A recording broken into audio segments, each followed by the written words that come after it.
मुगाची उसळ करता। अर्दे कप मूग घेतले, घालून 2-4 खेपो धुवपाक जाय मूग बरे। कुकरान घातल्या मूग, आता उदक घालता आणि 4 शिट्यो काडटा। आता ही 8 साराची कातली घालता, पाव कप, आणि परत 1 शिटी काडटा।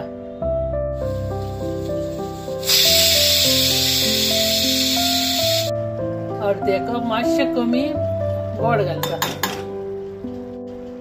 सोय घालता पाव कप, चवी पुरते मीठ। अशी मातशी 5 मिनिटां दवरपाक जाय, मागीर जाली ती। गॅस बंद करता आता। मुगाची उसळ रेडी। तुमका व्हिडिओ आवडलो, लाईक, शेअर आणि सबस्क्राईब करा।